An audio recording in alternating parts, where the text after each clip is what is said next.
Before we get started, I'm going to ask Eileen, who's also here with me, to go over the logistics for you so that you can engage throughout the webinar. If you have specific questions, just so you know the ins and outs of GoToWebinar. Yeah, welcome to the webinar today.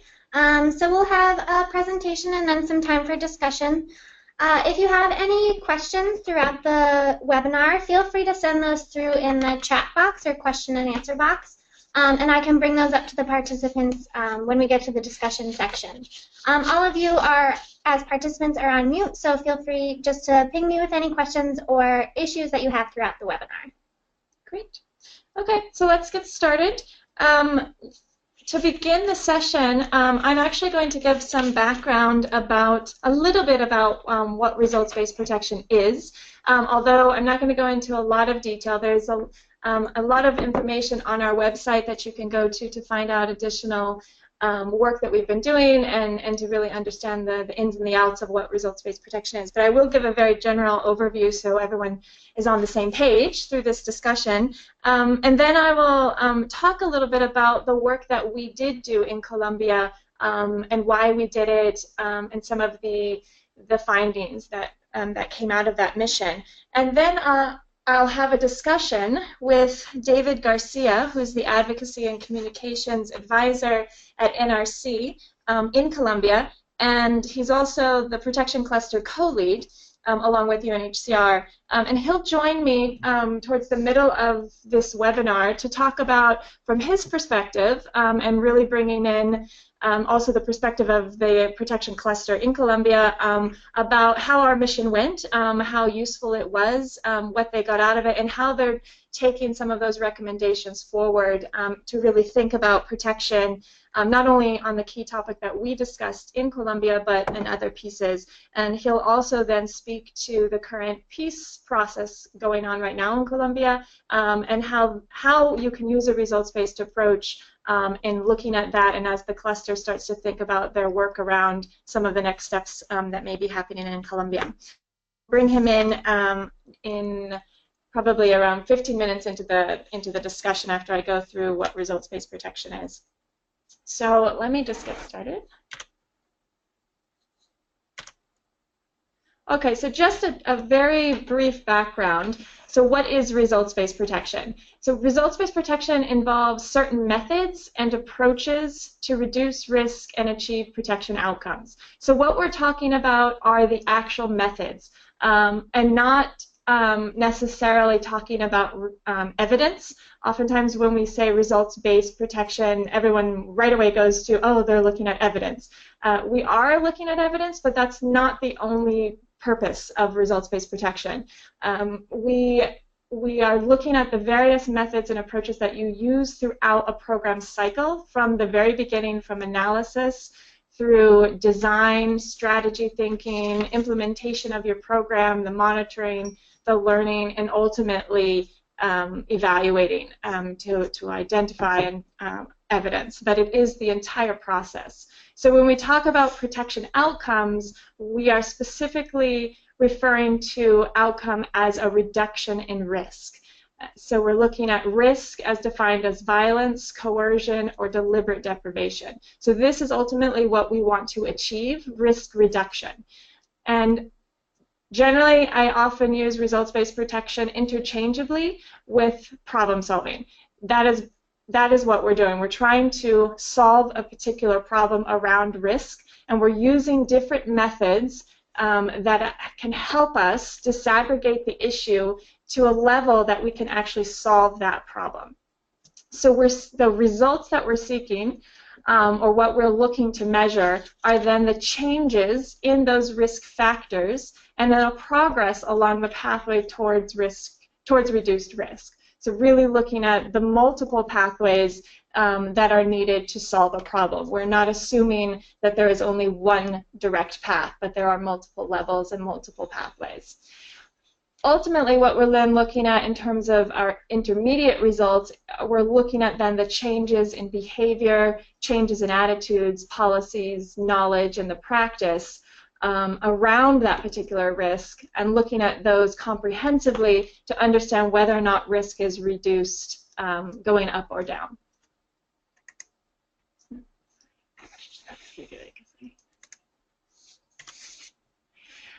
What we've identified right now with results-based protection are 3 key elements, and we use this as our framework to think about how you apply a results-based approach to address a problem, a protection problem. And our 3 key elements are continuous context-specific protection analysis, outcome-oriented methods, and design for contribution.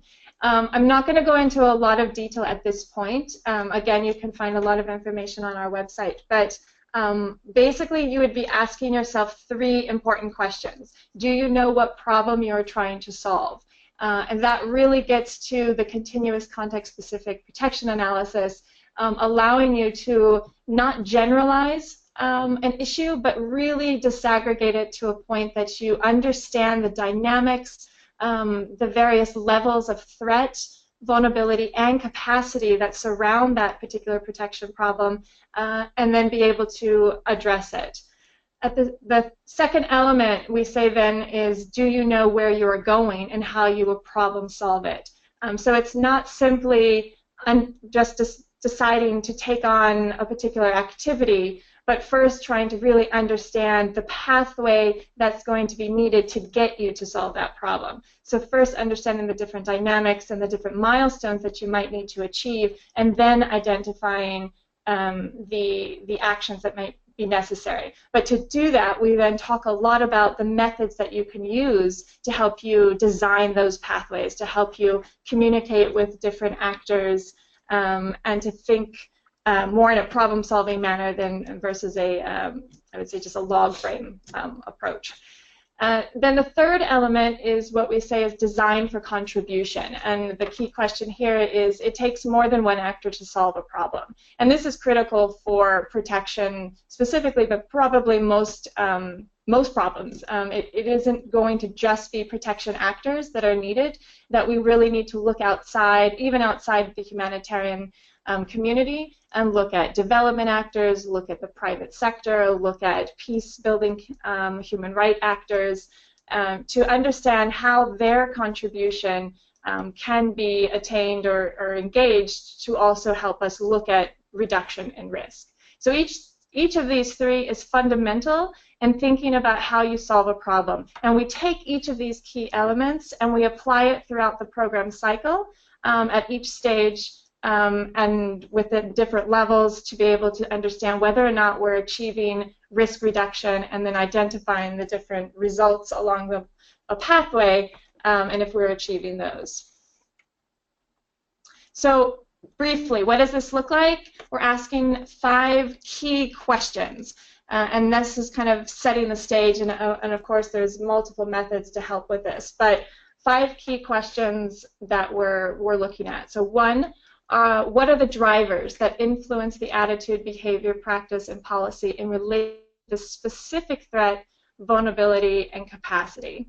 2, how do you change attitudes, behavior, practice, and policy in relation to the specific threat, vulnerability, and capacity? And I'm saying specific threat because this is something that we often get into trouble with, is that we do a lot of generalization. So you can say that women and children are vulnerable, but they may be vulnerable to all threats. But how specific can you get? Where is the threat coming from? Is it really all women that are vulnerable, or all children that are vulnerable, or is it only children between the ages of 7 and 10 who live in a specific community, and they're only vulnerable at this particular time because of this threat? And maybe that whatever threat it is different in one community versus another community. So the more specific you can become and understanding threat, vulnerability, and capacity around that, you'll be able to actually then measure the attitudes, behavior, and practice more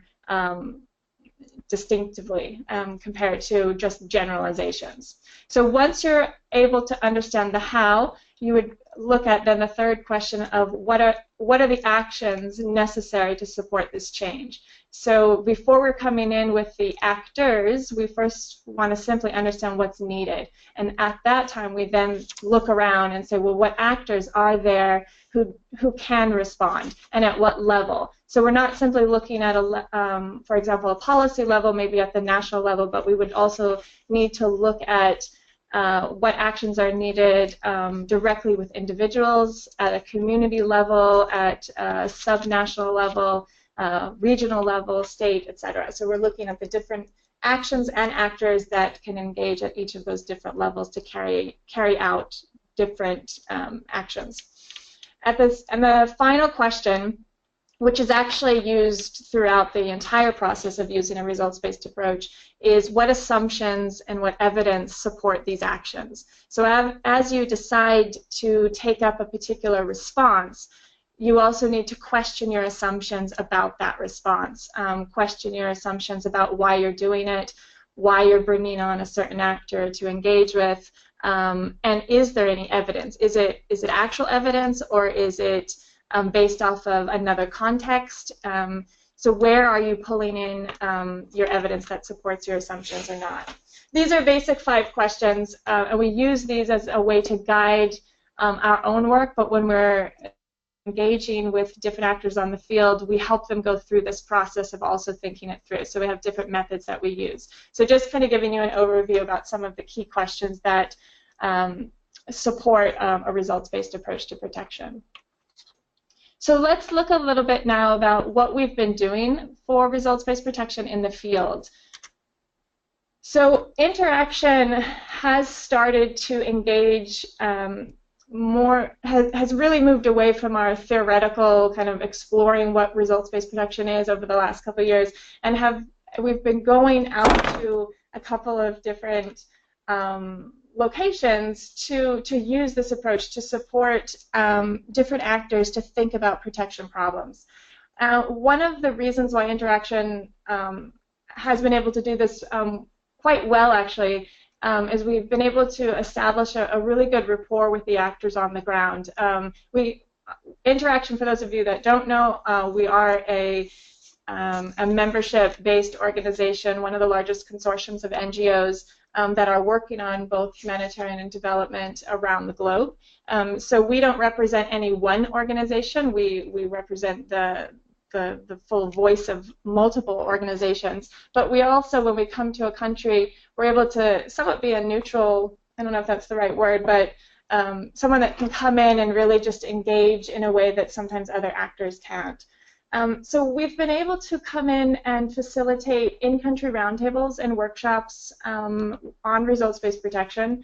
We can engage in a dialogue with key actors to explore the causal logic and the pathway that they've undertaken around a protection issue, but also help them think about it in a different way. We've been able to help develop timelines of milestones illustrating the change in policy, practice, attitude, and behavior around a particular protection issue to kind of help the actors on the ground see it perhaps in a new light.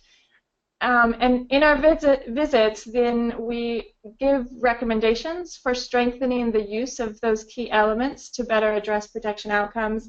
And we're also at the same time, and this is really helping us, identifying opportunities in the field where we can document results-based protection in practice. And this is fundamental for our piece of work so that we can show what it looks like, and so the uptake and the promotion of results-based protection can be used more thoroughly across protection.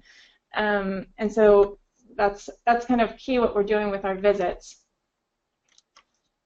Where we've gone so far, we've visited Colombia, and that's what we'll speak to today. In the focus of that visit was using results-based protection to address child recruitment by armed groups. Last year we went to Lebanon to look at using outcome-oriented methods to design a response to eviction, and also we looked at gender-based violence. Particularly, we were looking at engaging men and boys through that, so how to use a results-based approach to engage men and boys on the issues of GBV. And then we also visited Myanmar. I'm forgetting the date of that, but August 2014. 2014. And in that case, we looked at strengthening protection analysis to enhance the centrality of protection in the humanitarian response. So each 3 was slightly different, and At the time, we were using different methods and different approaches, and at the same time building and strengthening our own work, but also working with the teams on the ground to strengthen their work. So it was kind of a mutual reinforcing visit for each of us. So now let's turn to Colombia and talk a little bit about what we did there and what we found, and then I'll bring in David and we can have a richer discussion about our work and get his perspective too in terms of what we were able to achieve. So just to give you some background again, our focus has always been when we go to various countries is to better document results-based protection in practice. We do believe it exists. We do believe actors are using it, but they don't always use it consistently, and they may not know that they're using it. And so for us, we're trying to better document to understand what it looks like so that we can promote it.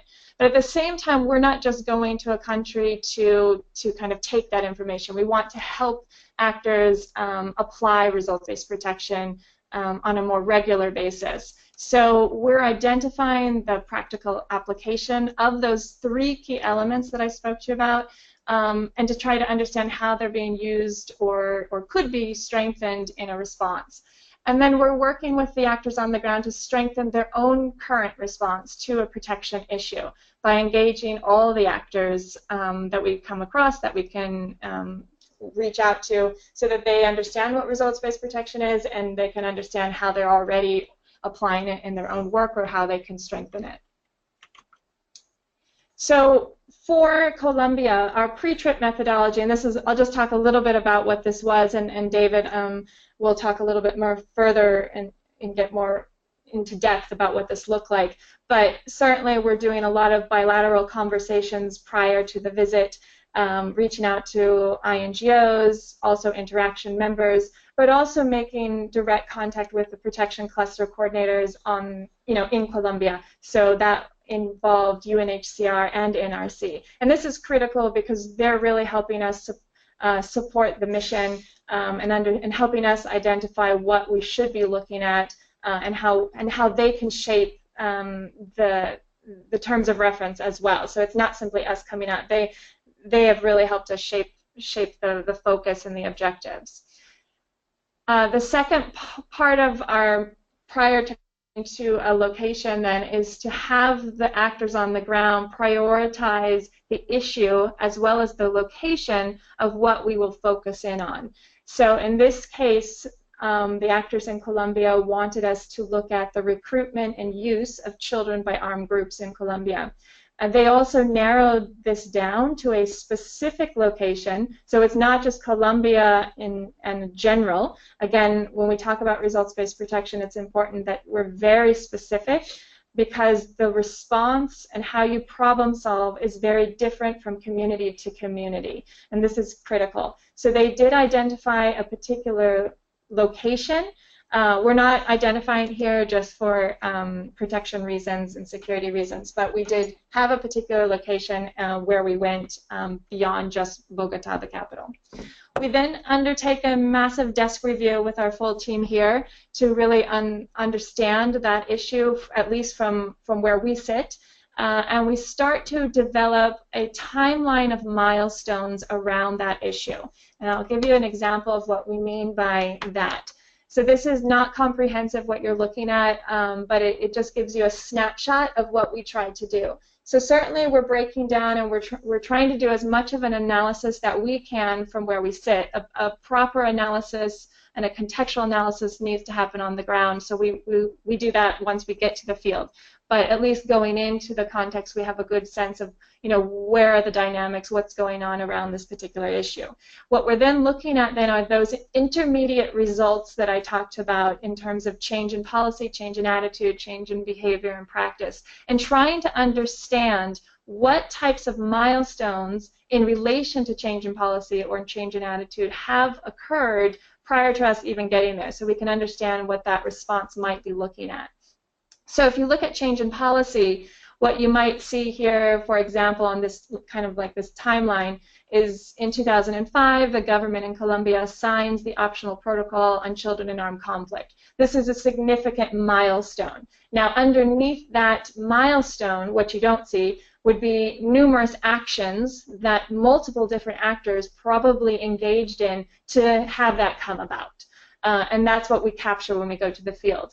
Simply where we sit at the Washington level, we're simply trying to capture some of the basic milestones that we can see as it relates to the protection issue. So you can see there's quite a lot here in terms of a policy change. We're also then looking at attitude. So you might see specific change in attitude by the FARC, for example, in terms of not recruiting children under the age of 17 or under the age of 15. You can see it change at different points. So we're trying to capture as much of change in attitude as we can in terms of milestones, as well as change in practice and change in behavior. And practice then, so obviously you have your policy that's put out there, you have attitudes that might be somewhat more around statements that you might see, but then the practice is, what does that look like? Has it been implemented? Have those policies actually resulted in anything? So here you might actually see, for example, the release of children by the FARC, or the government starts to sentence paramilitaries for the recruitment of children. So you're seeing some of the policy go into action a little bit better, and the attitudes are those attitudes have shifted and created specific practice. So again, we're capturing those milestones and then trying to understand what actions led to those milestones. Same with behavior. And here we're not just looking at the positives, just as a reminder, we're also looking at negative changes in behavior as well. So as much as you might have all this new policy and practice taking place around the recruitment of children, we also might start to see an increase in paramilitaries, and therefore there is the use of children in a different way. So no longer is it recruitment in the typical way. Now maybe they're using children as spies, or for an hour here or 2 hours there to do something, versus the previous way that they used to engage children in armed groups. So we're trying to capture as much of the negative and positive behavior change around the protection issue that we're looking at. So this is just a snapshot that we use. It's certainly far more detailed. And then when we take this to the field, it should be filled out even more comprehensively. So once we're in the country, so once we came into Colombia, we're then obviously taking up a lot of bilateral consultations with various key stakeholders to really fill out that timeline, for us to really have a better sense of what it looks like, but having those actors engage in that process. And we're doing that through focus group discussions, a lot of different types of participatory methods with children, with youth, students in this case, and community members, as well as individual interviews. And in this case, we were able to speak with a few children, and there's an asterisk here just to indicate that there's enormous amount of protection behind that to ensure that nobody is at risk in speaking with us. So really looking at that very sensitively.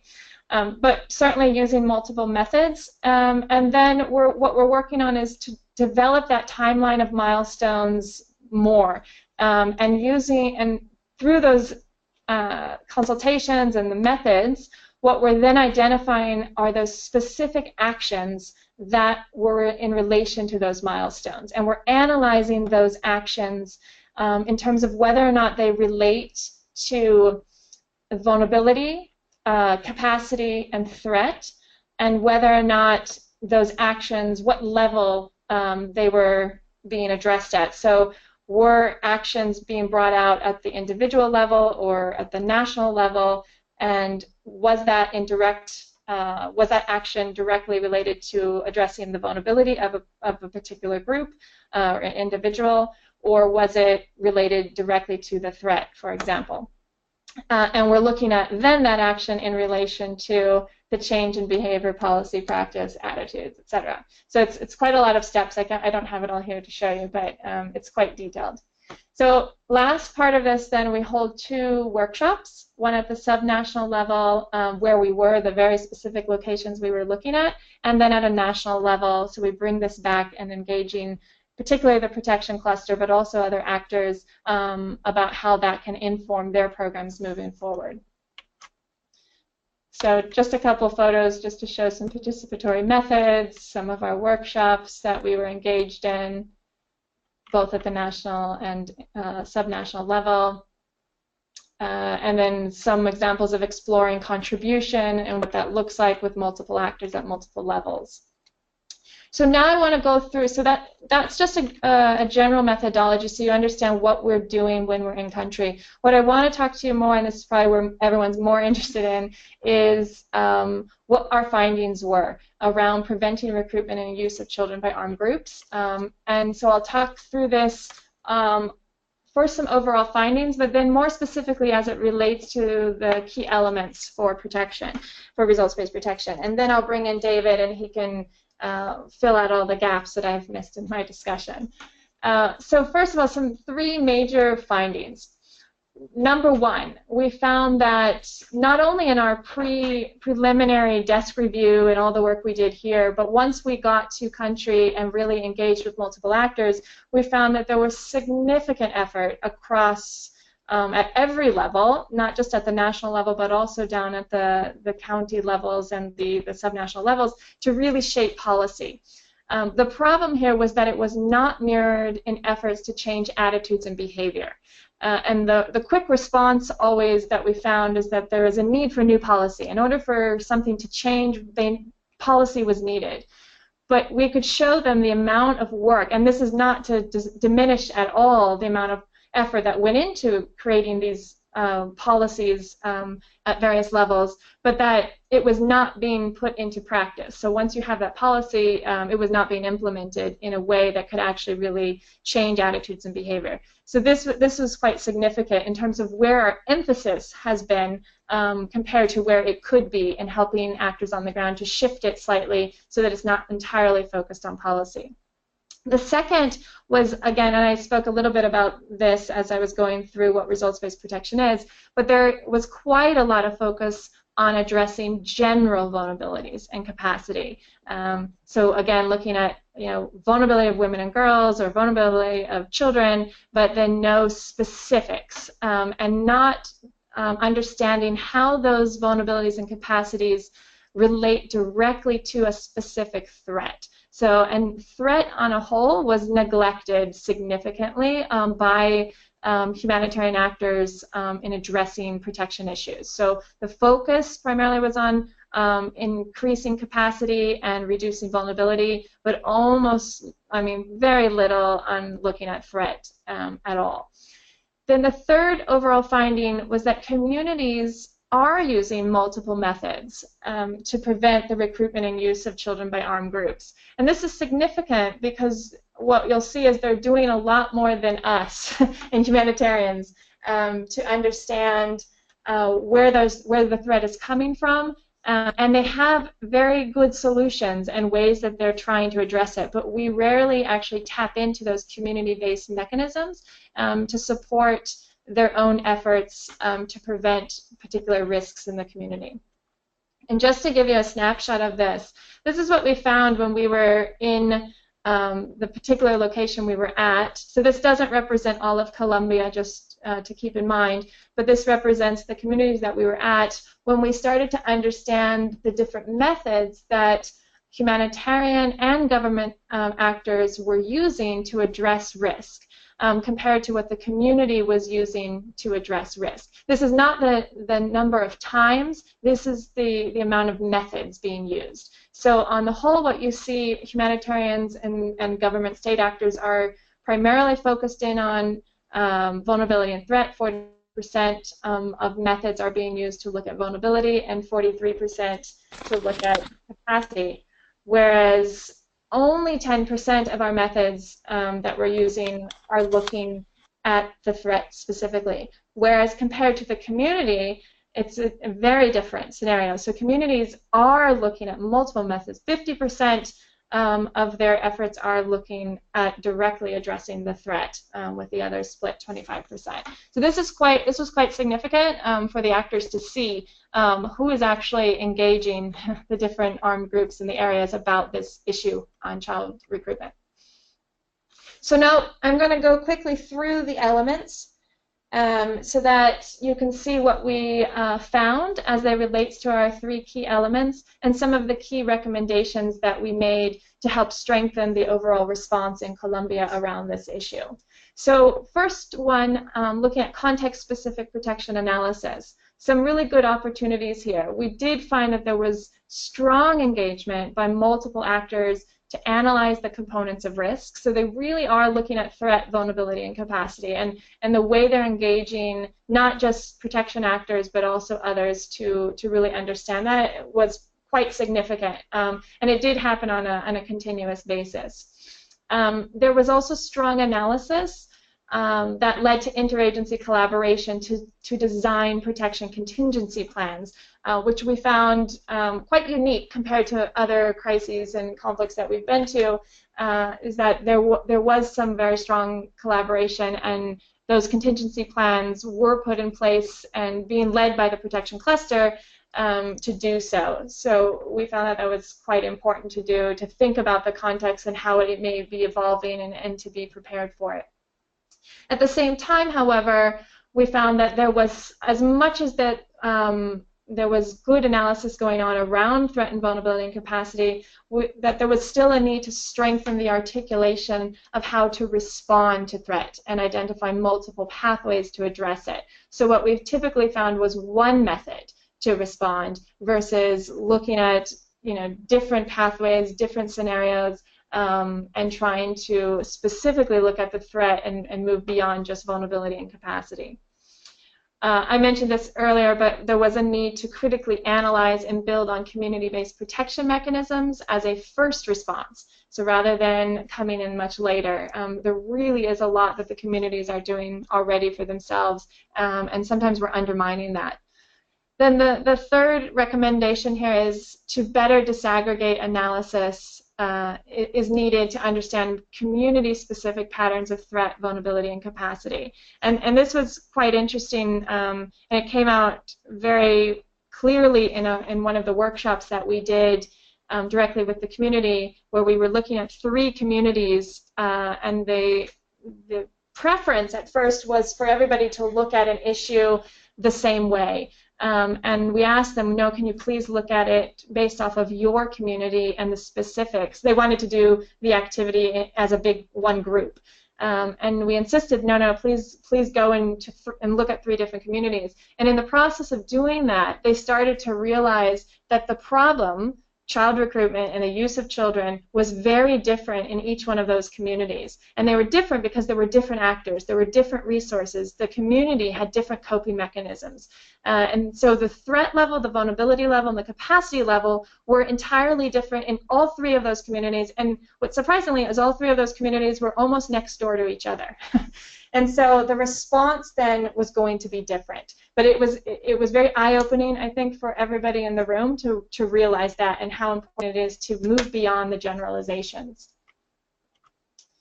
So then to look at element number 2, outcome-oriented methods, we did find that there were quite a lot of good methods that actors were using to analyze and identify how other actors, multiple sectors like education and livelihoods, could help address protection outcomes. So we did see that there was some good things happening and some good efforts to kind of bring in those different sectors. The problem that we found, and this is the first recommendation, is that there was a need to really strengthen integrated protection and link to measuring protection outcomes. So what we mean by this is we could see that the protection actors and the education actors and livelihoods could come together, they could understand that education, like making sure children were in school, for example, was a way that they could prevent children from being recruited or being used by armed groups. However, when the program was then developed and designed, they were no longer measuring how protection outcomes were being achieved. What they were measuring was children in school. But that had no relation to whether or not recruitment or the use of children was going up or down. So the intent, you can see, was there, but they weren't making the link so that they could actually measure risk reduction as it relates to the protection issue that they were trying to address. So this was, and I don't think it's a very hard thing to overcome, but it was just like allowing them to see how they could use and engage and design their program slightly differently.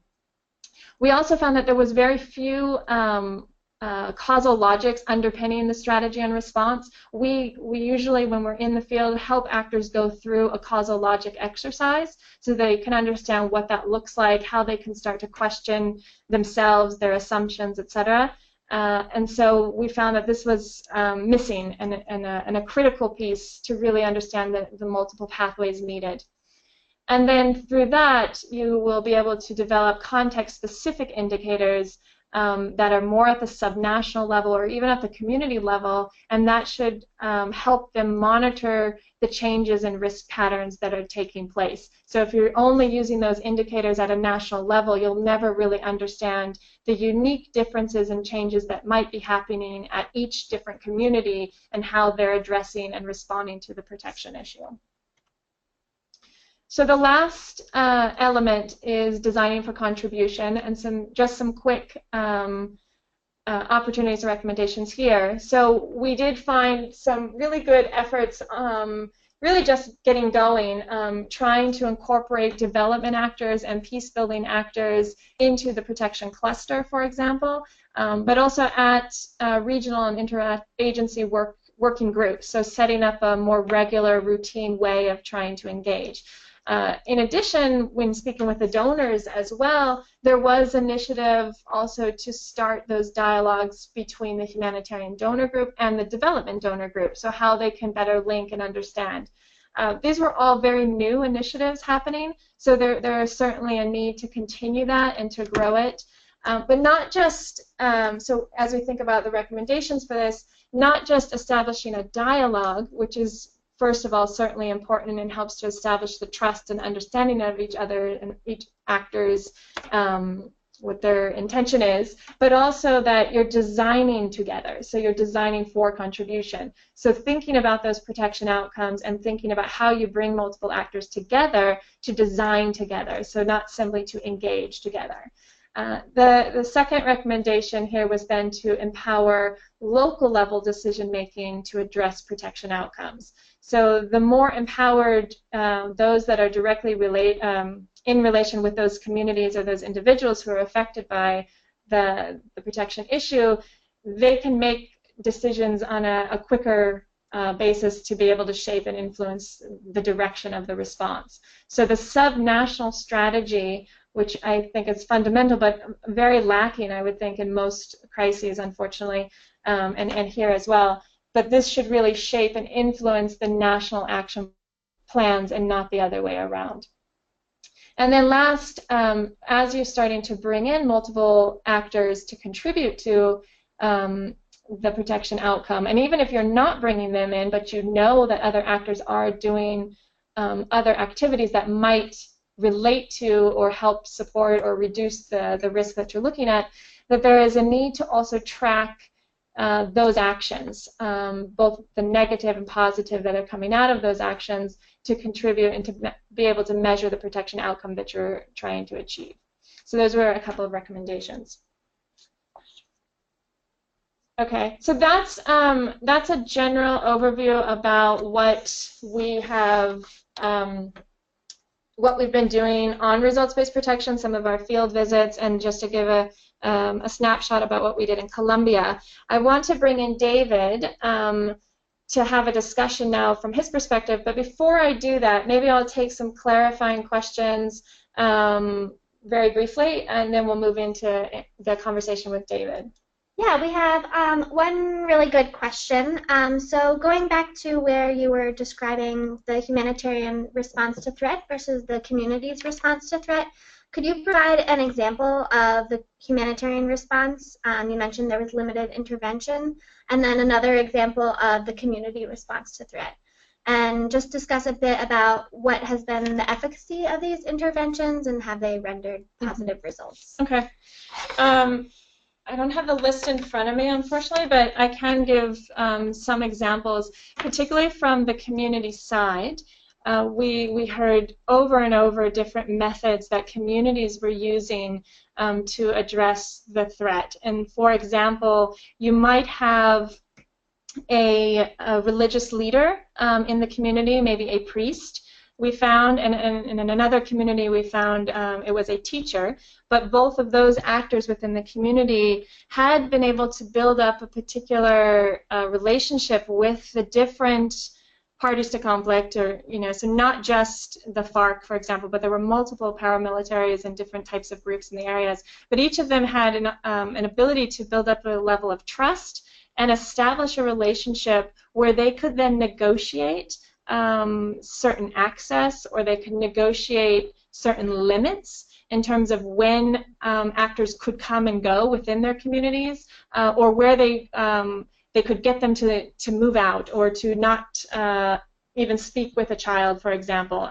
So a teacher was able to really create his school really into almost like a peace haven, and it was a spot within the community that, once you kind of got into that area, you knew that this was a protected area. But it really came about because of that individual in the community and the strength and the relationship building that went on.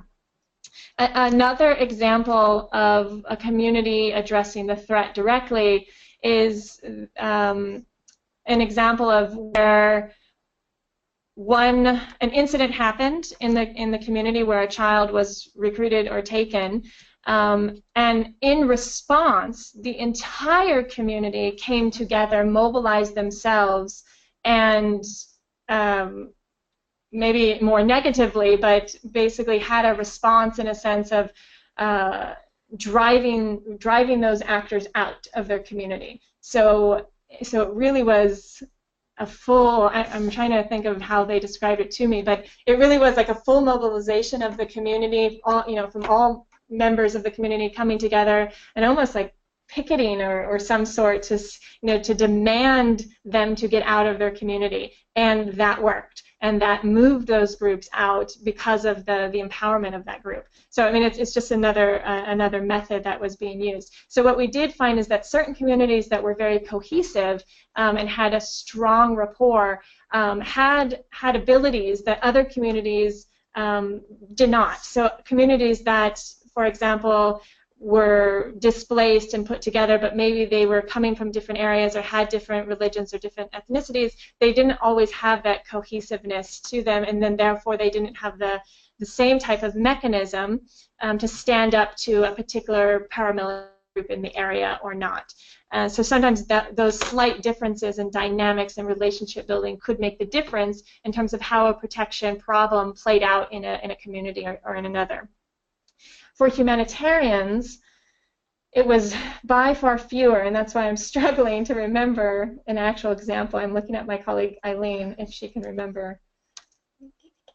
I think, I mean, actually, we might be able to bring David in to speak to that in more detail, but I think what I have seen from the humanitarian side, it was primarily with organizations like Geneva Call, who were doing direct relations and engagement with different groups, the FARC or whatever, to try to set up deeds of commitment with those groups to not recruit children. So that would be another example, but it was only one organization.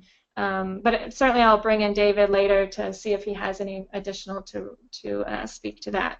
So that's just some examples. And again, what we showed by that graph was not the number of times, because you certainly could have had humanitarians trying to negotiate these issues, more times than communities, but it was more about the methods that were being used, so the multiple methods that different actors were using. So thinking through the pathways. Yep. Any others? Okay. So that's all we had at the moment. So let's move on. Let me bring in David. So David, thank you for joining us today. We're really excited to have you here on the discussion.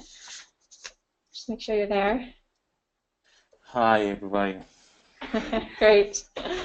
So David was phenomenal working with us and really working with us as to link us to the protection cluster, but also multiple other actors there. So we really are excited to have you here to talk to us about your own experience with this work.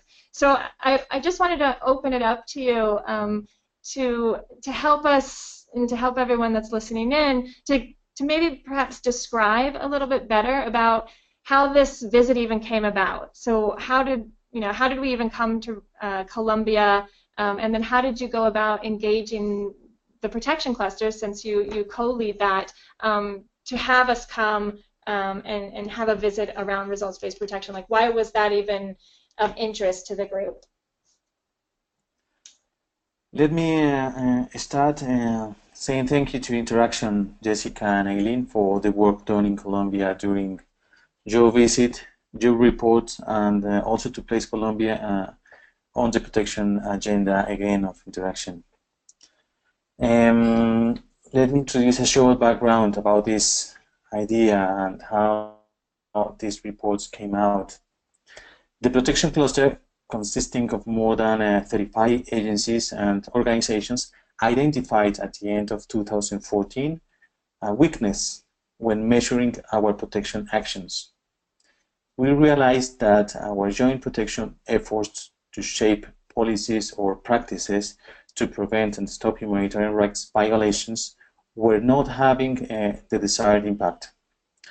So the lack of a proper method to analyze the situation become a critical issue when trying to address protection outcomes. Because of this situation, Interaction support was required in 2015 by NRC to strengthen the protection cluster. And that's why Interaction, then we agreed with Interaction the visit. I would like also to highlight that after the Interaction visit, the members of the protection cluster recently approved the reports you sent to us. I don't know if I can go with some more details on recommendations how this is being taken by the protection cluster, or do you want to make more specific questions? How about before we jump into some of those recommendations, I think it would be good to understand from your perspective, how were you able to engage the actors in Colombia to determine even what issue we were going to focus on? So how did that come about in shaping our own mission and the focus of the results-based protection mission? Okay, the possibility to get the support from Interaction was shared inside of the protection cluster, where all members agreed with this initiative. Then the terms of reference came and were developed by Interaction and agreed with the protection cluster members. We shared and reviewed the protection cluster with all the protection cluster members, the terms of reference, objectives, etc., and we agreed on the work that you proposed. UNHCR and NRC took the lead, facilitating the Interaction visit, as you mentioned before. Frequent talks with Interaction were held, and a large consultation process was performed at national and local level to prioritize the protection issues and the geographic areas of the study, in line obviously with the humanitarian response plan in Colombia. Brief papers also were prepared by the subnational actors on the context situation and the protection issues you required. A couple of reports were collected in the cluster and sent it to Interaction in order to support the very good this research you did. Fortunately, Interaction was very clear about the objective of the visit and also the requirements. So logistic and engagement of key players at subnational level, at subnational and national level, wasn't so difficult because of the specific requirements you did as Interaction. Finally, communities and authorities were contacted through the different projects that the cluster members were implementing in the area in Tumaco and in Bogota. Great. Do you think actors were open then to using a results-based approach to protection? But what did you find? I mean, certainly in helping support the mission itself, but once we were there, how open do you feel that actors are to using this approach to think through a protection issue and kind of moving forward? And do you think that there were any reservations about our mission itself before we came, and then how, you know, during the mission, where we headed? As I mentioned, a large consultation process was performed at national and local level. Consultations were made to agree on the mission objectives, the product we required, the changes we wanted, the protection issues that we wanted to highlight, the communities affected also, the messages we wanted also to share. So all the protection cluster members were consulted at national and subnational level. Authorities and communities were also consulted before the visit in order to explain the objective of the mission. We also asked for permissions for interviews and photos, especially for children and youth as required by interaction. I remember that the Spanish translation was also a key element for the mission and during the workshops. Both workshops had a very good feedback, and I think that our challenge now is to follow at national and subnational level expectations and interests of agencies, organizations, civil society, authorities, and community. But fortunately, there were not any barrier or mentioned by actors in Colombia regarding this study. Mm-hmm. Yeah, so maybe if you can touch then about the recommendations that we did provide. You certainly just mentioned that the reports that we provided, that we did after the trip, along with all of the recommendations, were supported by the protection cluster. But curious to understand, you know, what's intended now with those recommendations and how you might take them forward, and what you're doing now to think about results-based protection and think about protection issues differently, perhaps. Okay. After the visit, the members of the protection cluster had the opportunity recently to approve the reports you mentioned.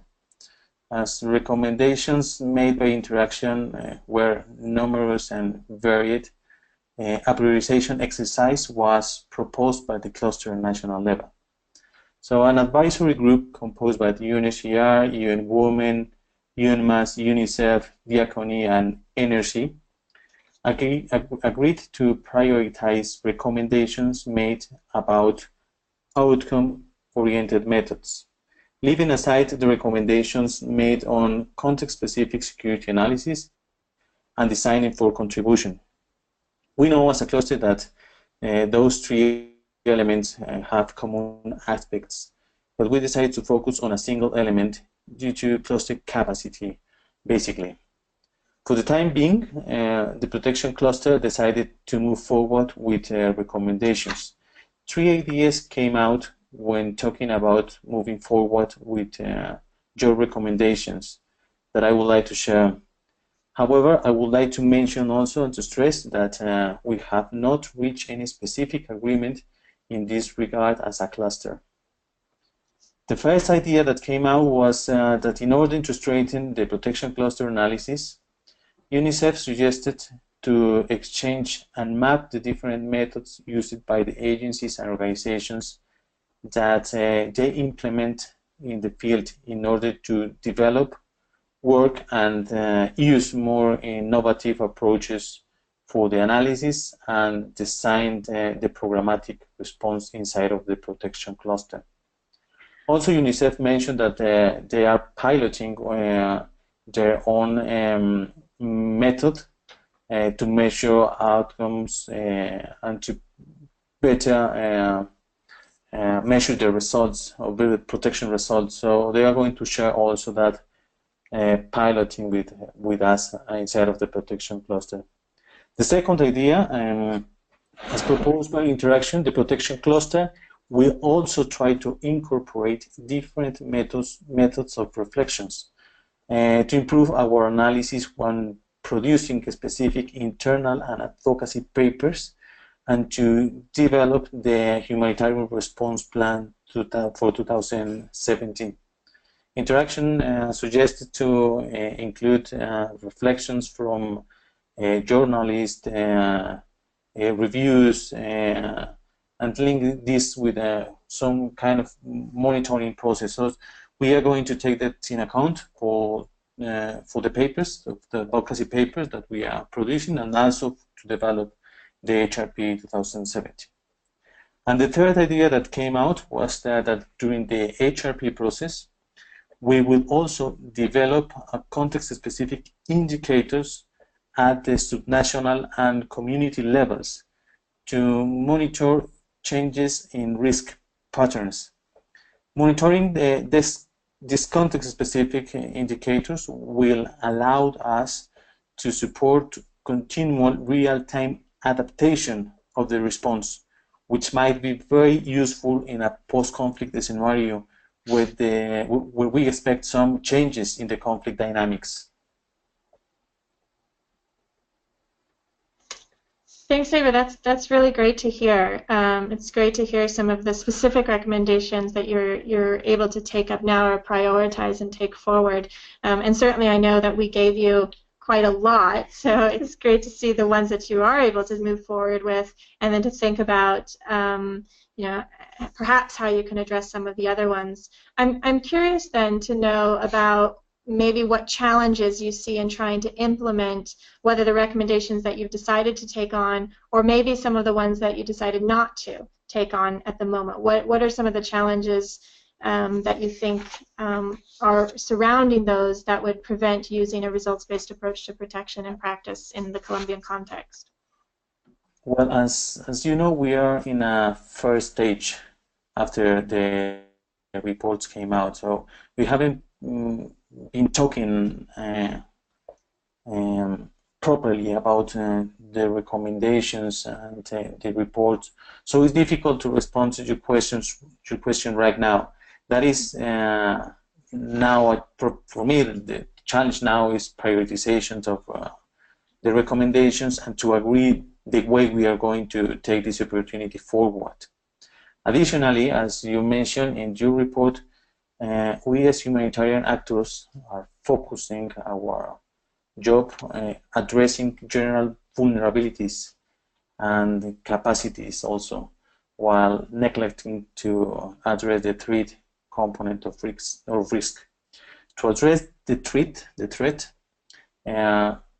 this will probably become a challenge, as we first need to change the way we are thinking in Colombia, and that might be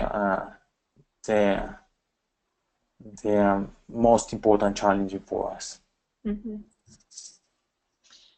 So this kind of builds on what my next question really was then, what do you think is the most valuable learning that came out of our visit and even the reports on results-based protection? Has that really changed the perspective of cluster members and how they think about protection, how they design for protection or protection response? Or even just in general, what do you feel like was the most valuable piece that came out? As you mentioned in the report, prevention of child recruitment requires a multidisciplinary response across multiple actors, sectors, and levels. While we have been quite successful on need to change policies to prevent child recruitment by armed groups, what we realize in your report is that the plethora of new policies has not yielded with a complete change in behaviors or practice in the use of recruitment of children by armed groups. We as Protection Cluster need to shifting the balance to explore initiatives that promote change in practice and behavior that can help to address the use and recruitment of children by armed groups. I think that's the most valuable learning for us. Mm-hmm. Yeah, great.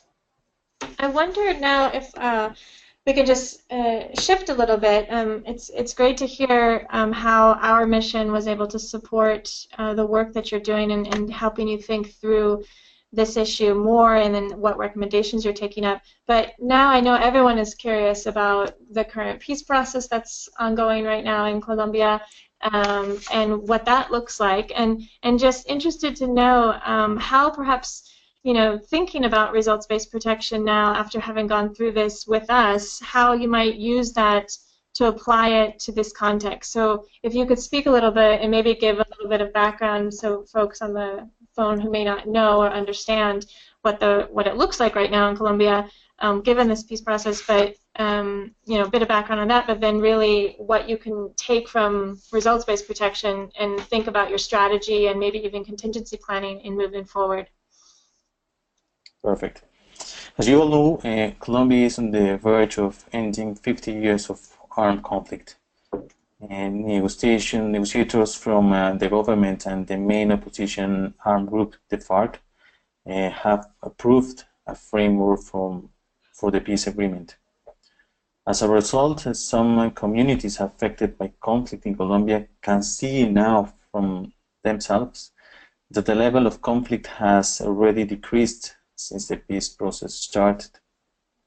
The FARC's unilateral ceasefire leads to a historical drop in violence levels here in Colombia.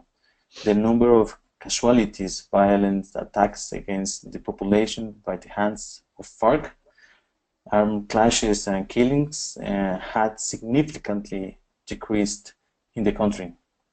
However, the number of displaced persons has not been reduced proportionally to these indicators, and also forced recruitment continues. The annual average, for example, of displaced people before the peace process between 2008 and 2011 were 284,000 people approximately, while the annual average for displaced people during the peace process from 2012 to 2015 were 260,000 people. So as you can notice, the difference is not that much between the two periods.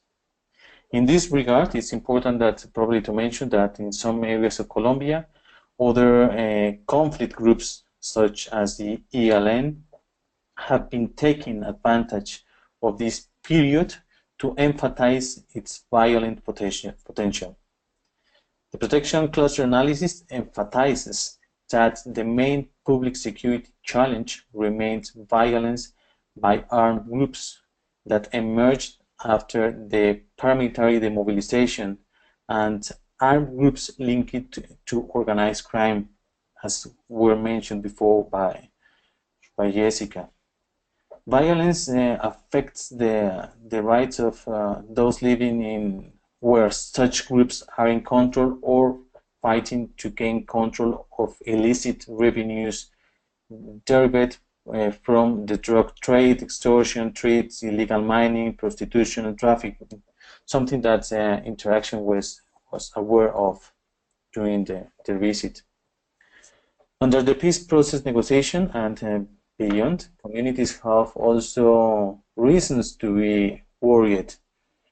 At the southwestern, where Interaction was, or at the northeast of the country, an illegal economy based on coca and unregulated gold mining has increased. Without an effective disarmament process and efforts to establish the rule of law, even in those isolated areas, the political conflict can easily change into a conflict over the control of illegal business.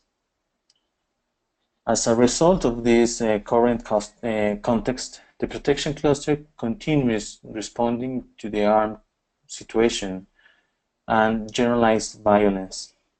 According to the protection cluster, to ensure the full and equal respect for the rights of all individuals here in Colombia, require a strong commitment from government and from protection mandate UN agencies and international communities. Even though the peace agreement in Colombia would be extremely positive, as this is what we think as protection cluster, we agreed to strengthen special protection measures for particularly vulnerable groups.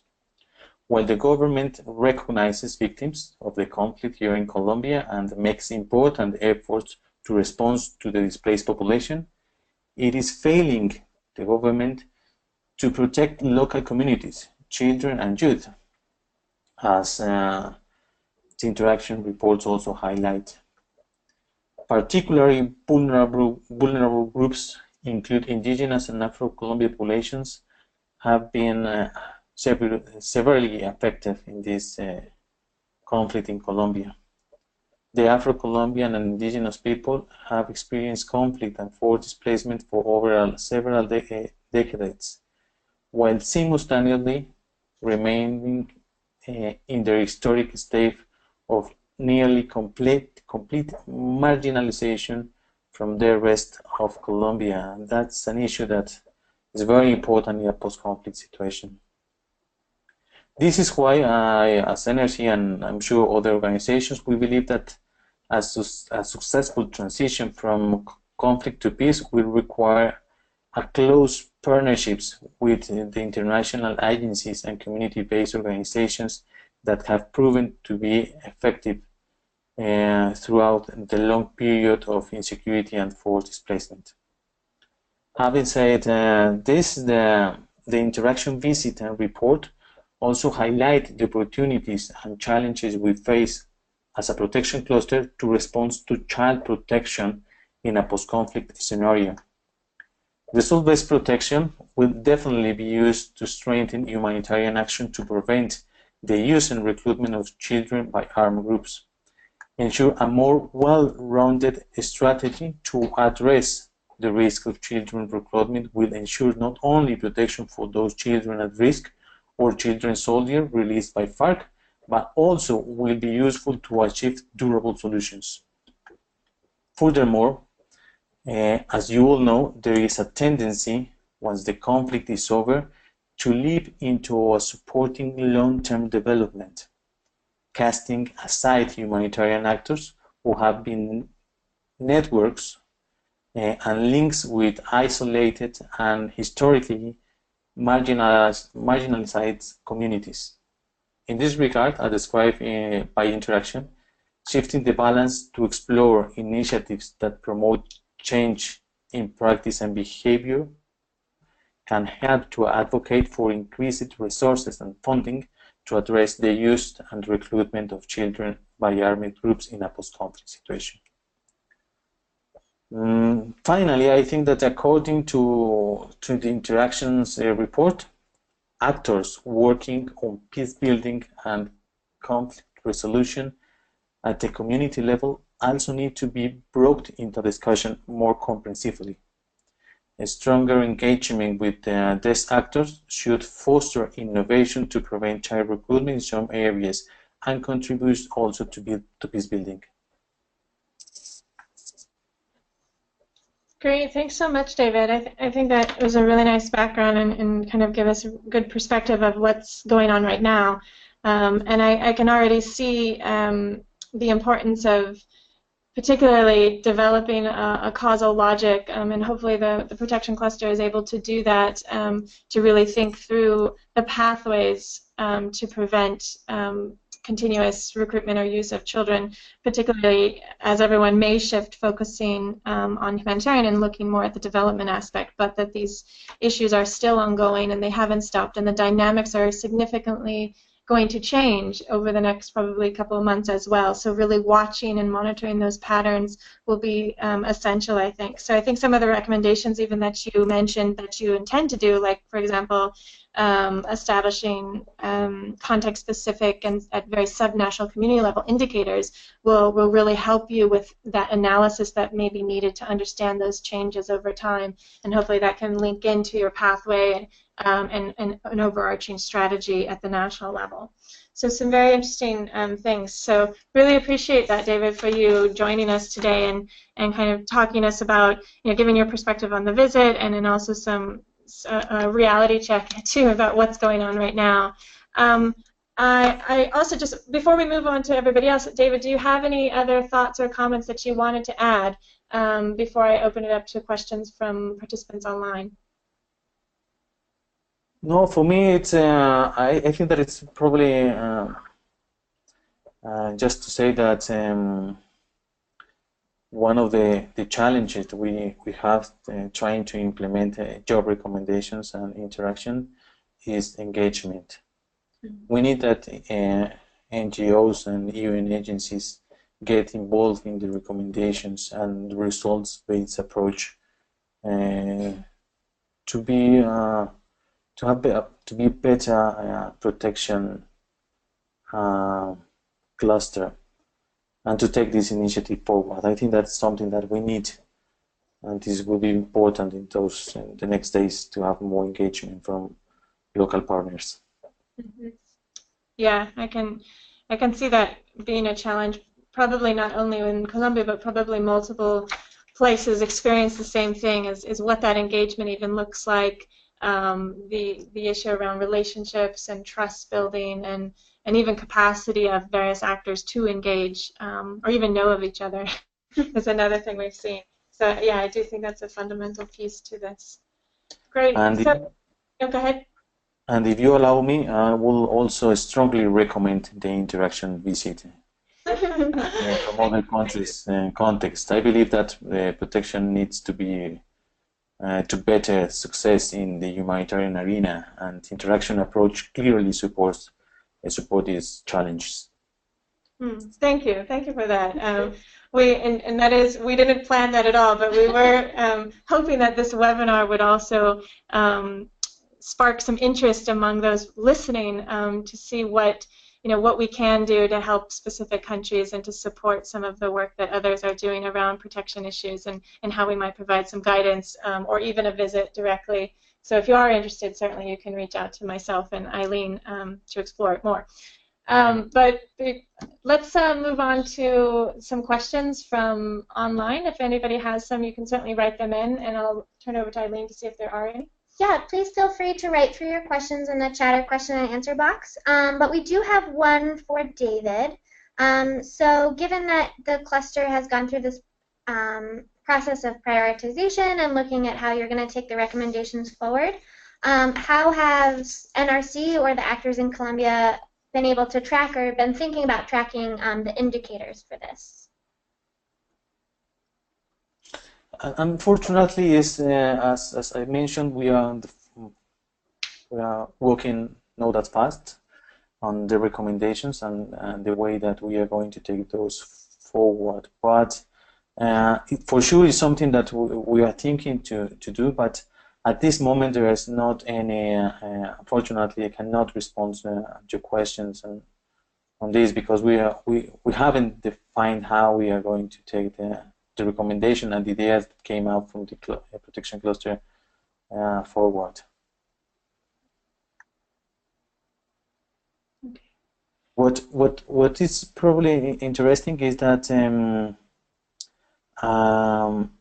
NGOs, as for example Acción contra la Fam, Diaconie or NRC, are thinking not just to take the recommendations forward inside of the cluster. We are also thinking to get some of those recommendations inside of our organization. So I think that's also a good step to see how those other organizations individually are going to take the recommendation forward. Yeah, that's a great point. And just from our side on interaction, once we've done a visit, we don't disappear. We certainly try to continue the engagement and guidance and support that we have, and the connections that we've made with the different actors in Colombia. So we have certainly had a very strong and continuous relationship with David, particularly as he sits within the protection cluster, to help support as they move forward. So we on our end are certainly interested in how the actors on the ground are taking up some of the recommendations, and we'll be following that a bit. So we have our own somewhat indicators that we're looking at to determine whether or not specific things are happening or not. But I mean, again, one of our key pieces for us is to be able to document how results-based protection is working in practice. So we do intend to be able to go back to Colombia to see the progress that has been made and to be able to really highlight some really good examples that they've been able to do in using this approach. So we are certainly also engaged in trying to look at that.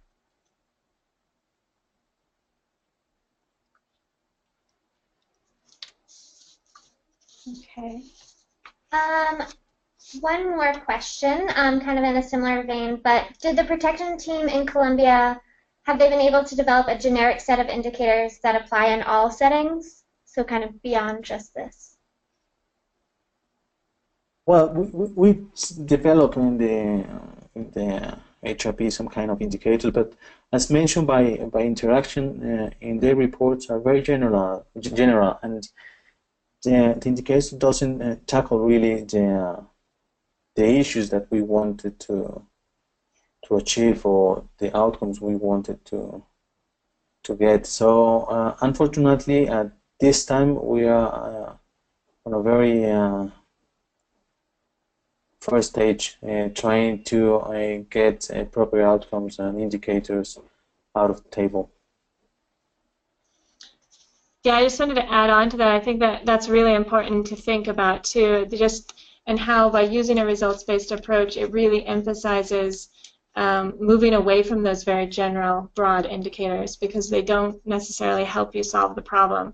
But really, how David was discussing how they can start to think about and engaging communities even to develop the indicators at that community level to understand the specific patterns of risk that may be taking place, and then the indicators should evolve around those patterns, and then that should hopefully inform the strategy at the local level, or community level, within the subnational level, and then ultimately move up towards the national level. And perhaps that's where you get your general ones, but certainly not being driven by the national level down. So I think it will be interesting to watch as the protection actors and other actors in Colombia start to do this and start to take up that recommendation and think about, well, then does it shift how we understand national level indicators? Does it really have an impact or not if it is being driven the other way?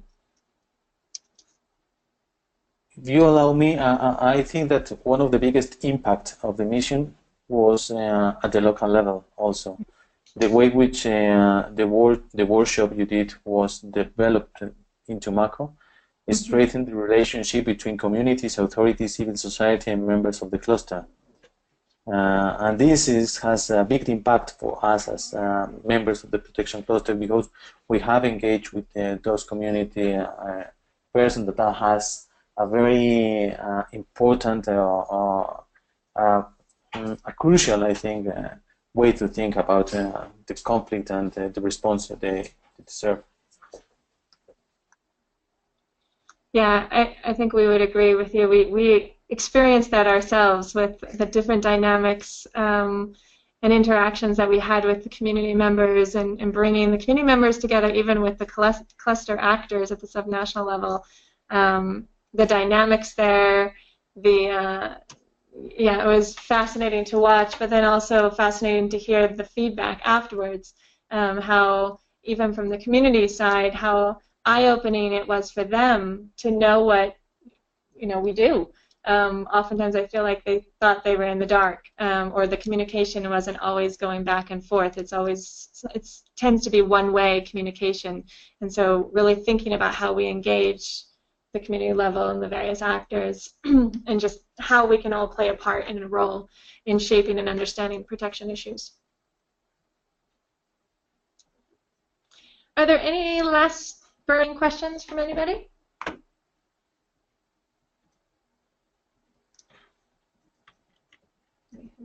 Okay. Well, I want to thank you so much, David, for participating today. We really appreciate your perspective and engaging with us over the last several months in preparation for our trip and in the visit itself and during, and then certainly continuous now as we move forward.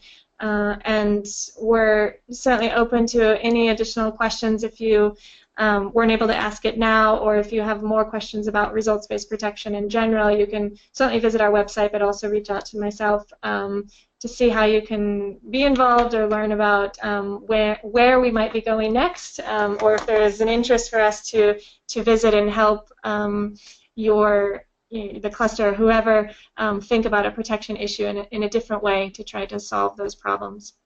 So thank you, everybody, and we will be in touch for the next webinar. Thanks, David. Thank you again. Thank you to you.